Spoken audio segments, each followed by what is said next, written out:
Thank you. Thank you, President and fellow senators of this 47th Parliament. In making my way as an elected member to this place, I contested 2 Liberal Senate pre-selections, 2 federal election campaigns, one in 2016 and again in 2022. I have spoken with many hundreds of party members, listened to thousands of voters at shows, street corners and shopping centres across South Australia on the issues that matter to them most. At the 2022 election, with a marked level of concern, people spoke of increasing costs of living, individual and nation security and safety, health and mental health, housing for owning and renting, and environment, and it was not all about climate change. The observation in a nutshell: there's a desire for relative certainty and looking forward to a better future, not looking back. What I learned from these interactions was the importance of listening, not to the loudest, not to the most resourced, not to the most organised, but to all the voices. With experience in executive management and leadership across some of our largest and most economically significant industries, much of my work has been in the true engine room that fuels our economy, the private sector. I've owned and operated several successful small businesses, worked and volunteered in not-for-profits in health, the arts, tertiary education and more, focusing on governance and on social and economic participation. As a working parenting adult, I earned undergraduate and postgraduate university and coveted industry qualifications, securing the tools that I have since known have served me well. In life, education and work success has not just been mine. I am here because of those who gave unwavering support in regular, reliable and sufficient measure, and somewhat ironically also by those who did not. When the detractors, the hecklers, the naysayers told me my dreams were impossible, unachievable or simply unlikely, my response was quite quickly, "Sit back, watch carefully, they are not." Standing 6 feet tall, 183 centimetres, I'm used to references in relation to height.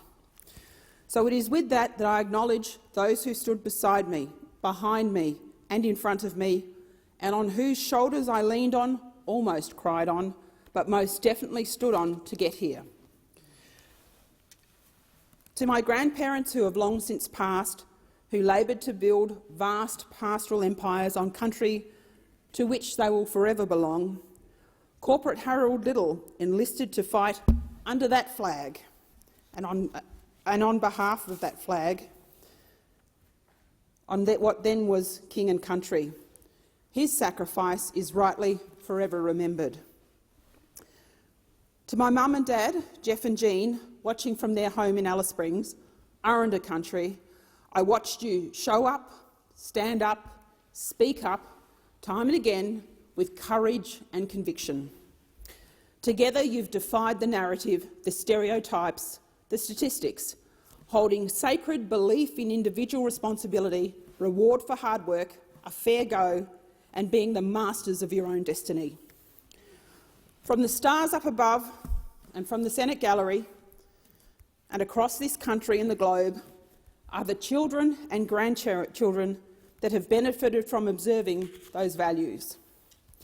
My older sister worked in education and administration before her potential for greater contribution was cut short by a despicable act of violence that killed her. My younger sister joined the South Australian Police as a police officer, completed a science degree, an honours law degree, and is now contributing to the area of justice to tackle injustice. Another younger sister completed a degree in agricultural science, then a PhD in environmental science, to further enhance her love, understanding and respect for traditional Aboriginal land management practice. The youngest of our clan, my brother, who's actually made it here, has possibly the highest level of responsibility. He's flown in the skies in a now 30-year career as a captain, in fact a training captain, for a major international airline. My parents knew that structural, emotional and economic barriers and challenges were real for everyone, but could be overcome by commitment to a very good plan and support from decent, good people. Indulge me as I thank my own family, my partner of 30 years and our children, who I have been asked not to name for fear of embarrassing them. I love you more than you could possibly imagine. I thank aunts, uncles, nanas, extended family, dearest friends, old and new, too numerous to name, many of whom have been on this long journey and been forgiving and patient. To the Liberal Broad Church, thank you for backing me to back enduring belief in freedom to choose our way of life and living, subject, of course, to the rights of others, for backing individual initiative and enterprise, freedom of speech, religion and association. To the many volunteers who supported the campaign, this was simply not possible without you. I acknowledge especially the work of Liberal members and senators representing South Australia, who helped voters make the decision to deliver a sixth senator for the state. I acknowledge all senators who welcomed me here and the work of parliamentary staff who settled me in.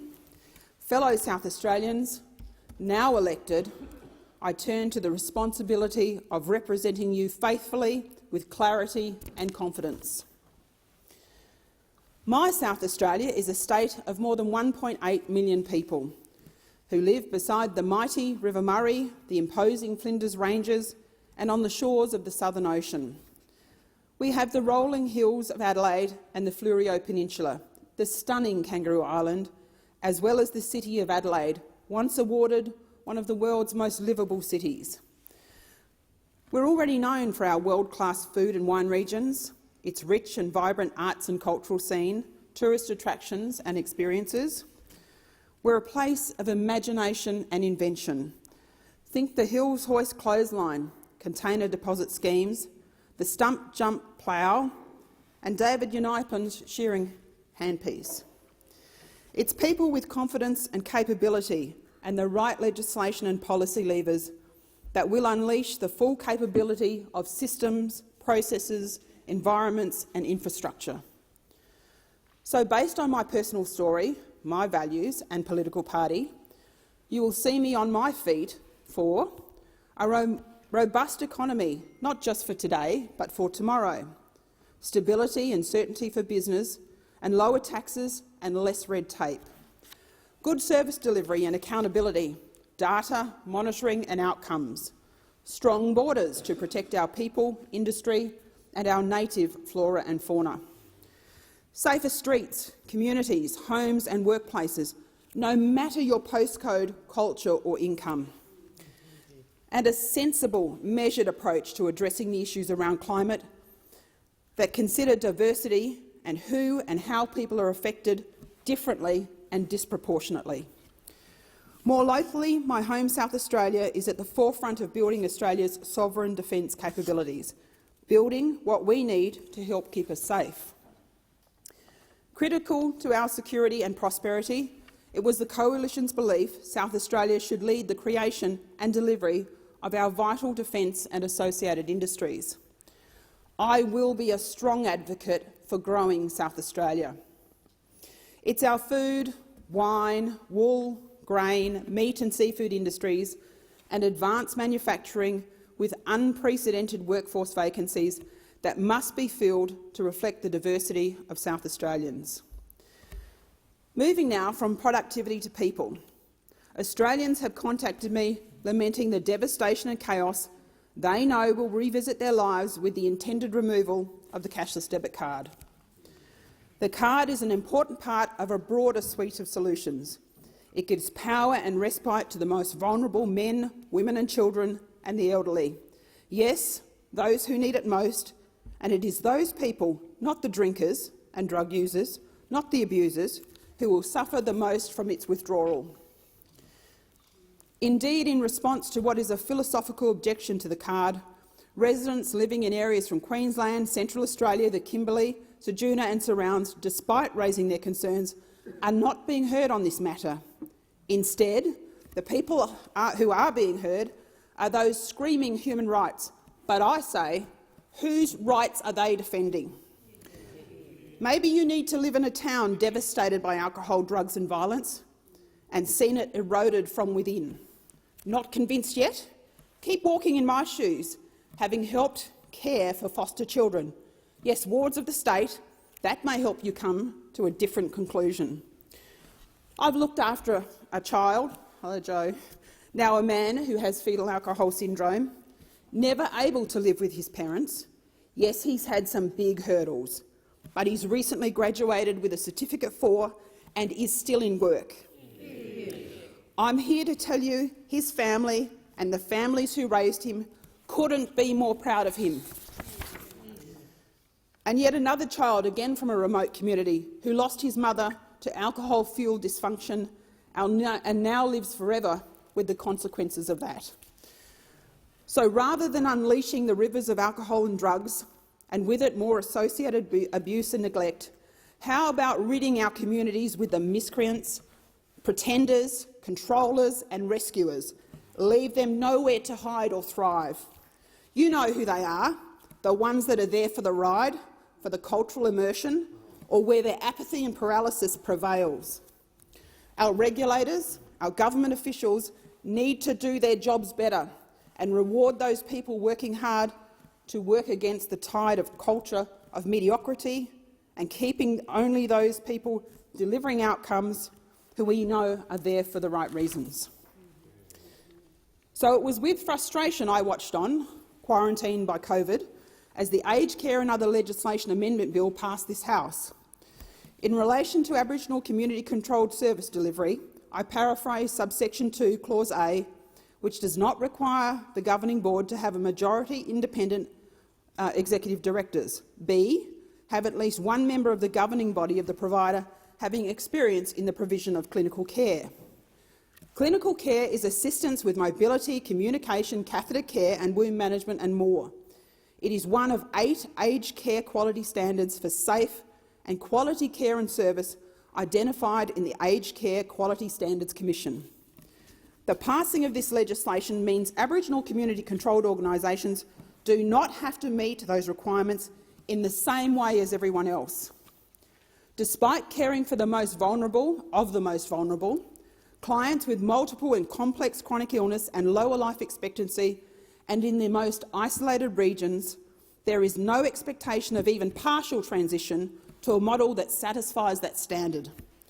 Go your hardest if you think that this pushback is racist, ill-conceived, ill-informed or unreasonable, because I'll continue to call out double standards, disturbing assumptions and what I call reverse racism.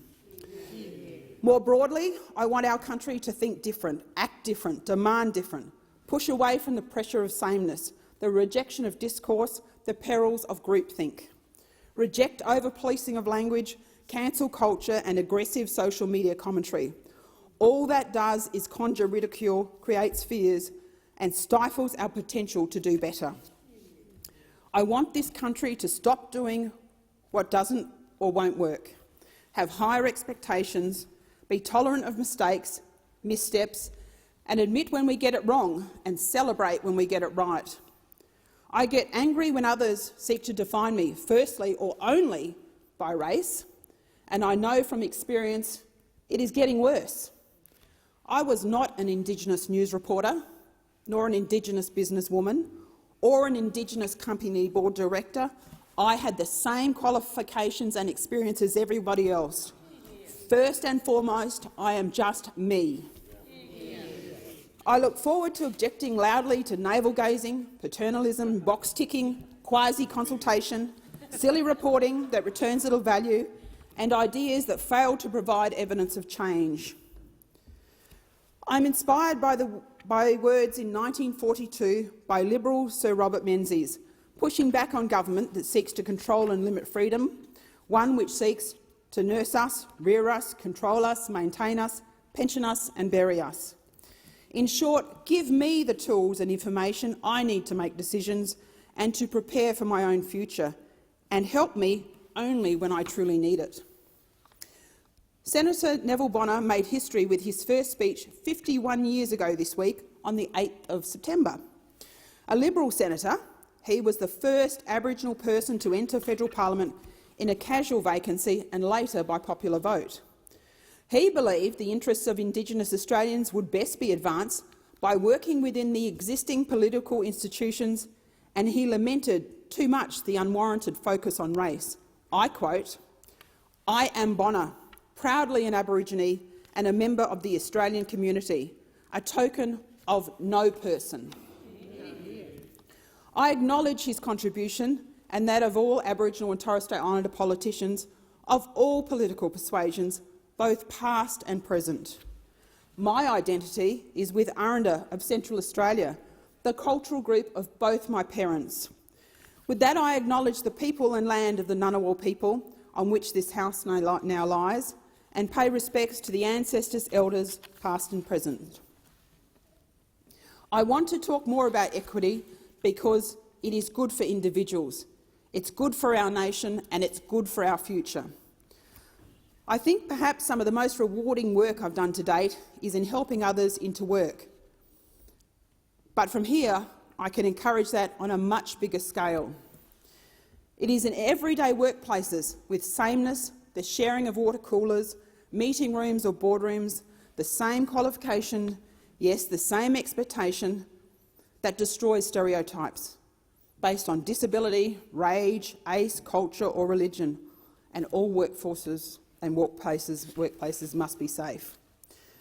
As Chief People and Performance Officer at Voyagers Ayers Rock Resort, with around 1,000 employees, the target was also to employ 400 Indigenous Australians, around 40% of the workforce.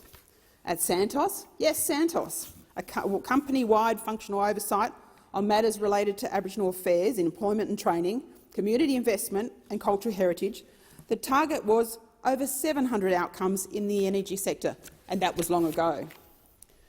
With Opposition Leader Peter Dutton, I recently visited Intract, an Aboriginal-owned and operated company. It was Santos that gave Intract its first major project, which now employs 75 Aboriginal employees, 90% of them Indigenous. With a target of 5% by 2030, it won't be the public service that will deliver these job seekers work. Instead, look to the private sector, where they've already delivered well beyond single-digit outcomes. In conclusion, we need to teach what it takes for bystanders to speak up and push back regardless of how inconvenient or uncomfortable, and that's in our workplaces, our individual lives, in everything we do, and we'll be better for it. Although our television, radio, newspapers and social media echo loudly with tales of panic, dread and doom, I am confident ordinary Australians, the battlers, the fighters, are ready for a sensible, measured conversation on tough matters of mutual and country interest. Having worked on projects to provide protection for vulnerable and threatened species, I too have great interest in the environment, but not in a way that supports hands glued to sidewalks, stop others going about their business, or stands in the way of agreements struck with traditional owners under their right to negotiate legally, transparently, freely and with informed consent. Common sense beats the emotional, the hysterical, on every issue, every time. Shh, listen. You can already click and hear the click of the keyboards, the ping of the posting and the landslide of protest. I make a commitment to myself that I start each new day, every day. My message to self is rightly quite simple. In opposition, I'll relish working with colleagues to hold this government to account for its promises, legislation and policy in this chamber, in committees and in the public domain. I can't change yesterday, but today I might just help change tomorrow, and that's why I will stand for in this place. Thank you.